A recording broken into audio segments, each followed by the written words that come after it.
चलिए आज हम बताएंगे कि यह प्रेस के अंदर क्या क्या लगे होते हैं और उसका चेकिंग क्या है। तो देखिए, अभी हम प्रेस के सभी भागों को खोल के रख दिए हैं, तो पहले उन सभी भागों को जानकारी देंगे जो प्रेस के अंदर क्या क्या लगा रहता है। तो देखिए, एक होता है मेन लीड, इलेक्ट्रिकल पार्ट में आता है। एक होता है हीटिंग एलिमेंट, यह भी इलेक्ट्रिकल पार्ट है। एक होता है हमारा थर्मोस्टेट, यह भी इलेक्ट्रिकल पार्ट है। और यह हमारा होता है इंडिकेटर, और यह भी इलेक्ट्रिकल पार्ट है। बाकी यह बॉडी है उसके, और ये स्क्रू है। तो देखिए, अभी हम सबका काम बताएंगे कि एक प्रेस में जितना भी सामान लगे रहते हैं उसका काम क्या होता है। तो पहला आता है हमारा मेन लीड। मेन लीड का काम यह है कि प्रेस के अंदर फेस, न्यूट्रल और अर्थिंग को कनेक्ट करने के लिए लगाया गया रहता है। मतलब बोर्ड से फेस न्यूट्रल इस प्रेस के अंदर इन कराने के लिए लगा होता है। दूसरा हमारा है हीटिंग एलिमेंट। तो यह हमारा हीटिंग एलिमेंट है। हर प्रेस में हीटिंग एलिमेंट मिलेगा, और वो प्रेस किसी भी कंपनी का क्यों ना हो, किसी भी आकार का क्यों ना हो, किसी भी मॉडल का क्यों ना हो, किसी भी मॉडल में उससे नहीं मतलब है। हीटिंग एलिमेंट का आकार चेंज हो सकता है, लेकिन हीटिंग एलिमेंट रहेगा ही तो रहेगा, क्योंकि उसके बिना गर्म नहीं होने वाला है। दूसरा चीज ये आपका है थर्मोस्टेट। यह क्या है? थर्मोस्टेट। अब ये थर्मोस्टेट को यह क्या करता है, इसको घुमाया जाता है। यह टेम्परेचर को क्या करता है? सेट करता है कि हमको कितना चाहिए। उससे ज्यादा होगा तो यह कट करा देगा। हीटिंग एलिमेंट से दो तार निकले हैं, थर्मोस्टेट से भी दो तार निकले हैं। अब ये हमारा आता है इंडिकेटर। इंडिकेटर से भी दो तार निकले होते हैं, और इंडिकेटर का काम यह है कि हीटिंग एलिमेंट में सप्लाई आ रहा है कि नहीं आ रहा है, उसी को इंडिकेट करने के लिए। तो देखिए, अब हम इन सभी इलेक्ट्रिकल पार्ट को चेक करना बताएंगे। तो चेक करने के लिए हमको मल्टीमीटर को पहले करना होगा कंटिन्यूटी रेंज में या बजर रेंज में। तो देखिए, अभी हमारा ये कंटिन्यूटी रेंज में है। अब हम पहले स्टार्ट करेंगे मेन लीड से। बाकी इसमें जितना भी कंपोनेंट लगे हैं उसको हम चेक करेंगे। तो देखिए, एक हम कहाँ रखेंगे? इसके यन पे। तो देखिए, यहाँ पे यन है, और यन पे एक मल्टीमीटर का तार रख देंगे, और इसका ब्लैक वाला तार होता है यन। तो अगर ये तार सही रहेगा तो मल्टीमीटर बीप करेगा। उसके बाद यानी कि हमारा ब्लैक वाला यहाँ से कनेक्टिविटी है।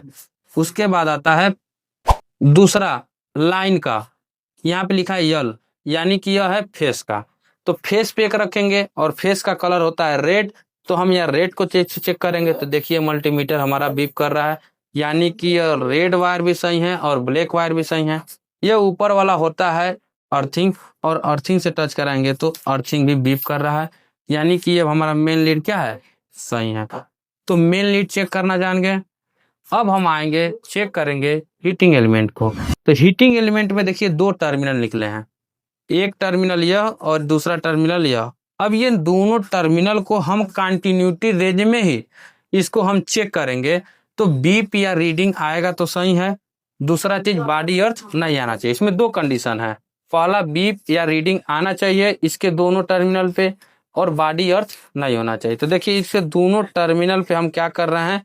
तो मल्टीमीटर का प्रोब रख रहा है। तो देखिए, रीडिंग 76 दिखा रहा है, यानी कि इसके अंदर जो भी नाइक्रोम वायर लगे हैं वो सही है। तो इस तरह से इसकी पहली कंडीशन चेक हो गई।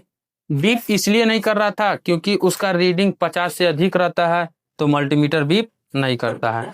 अब हम बॉडी चेक करने के लिए एक मल्टीमीटर का तार कहाँ रखेंगे? बॉडी पर। दूसरा मल्टीमीटर का तार रखेंगे हीटिंग एलिमेंट के दोनों छोर पे। इस कंडीशन में कोई कंटिन्यूटी नहीं आनी चाहिए। अगर कंटिन्यूटी आएगा तो हमारे बॉडी में भी लाइट आएगा। तो देखिए, हम दोनों को चेक कर रहे हैं, और दोनों पिन से कंटिन्यूटी नहीं आ रही है। तो हम दो चीज को चेक कर लिए, एक प्रेस का मेन लीड, एक प्रेस में लगने वाले हीटिंग एलिमेंट को। अब अगला आता है थर्मोस्टेट। तो थर्मोस्टेट से देखिए, दो तार निकला हुआ है। ये कितना तार निकला है? दो तार। अब इन दोनों तार को हम कैसे चेक करेंगे सही है कि खराब? तो देखिए, एक हम थर्मोस्टेट के एक छोर पे रखेंगे, और मल्टीमीटर कंटिन्यूटी रेंज में ही रहेगा, और मल्टीमीटर के दूसरे मल्टीमीटर के प्रोब से दोनों को चेक करेंगे। अगर थर्मोस्टेट बीप कर रहा है तो सही है। दूसरा चीज, बॉडी अर्थ नहीं आना चाहिए। तो अब हम एक मल्टीमीटर का तार रखेंगे बॉडी पे, और मल्टीमीटर के दूसरे तार से चेक करेंगे तो बॉडी अर्थ देखिए नहीं आ रहा, बीप नहीं कर रहा है, यानी कि बॉडी अर्थ नहीं आ रहा है। यानी कि हमारा हीटिंग एलिमेंट सही है, थर्मोस्टेट सही है, प्रेस सही है। अब हम इस इंडिकेटर को चेक करने के लिए कि सही है कि खराब, डायरेक्ट इस पे 220 वोल्ट जो हमारे घरों में आता है, यहाँ पे न्यूट्रल, यहाँ पे फेस दे देंगे तो यह जलेगा तो सही है, नहीं जला तो खराब है। इस तरह से हम प्रेस में लगने वाले सभी इलेक्ट्रिकल पार्ट का काम और चेकिंग कर सकते हैं।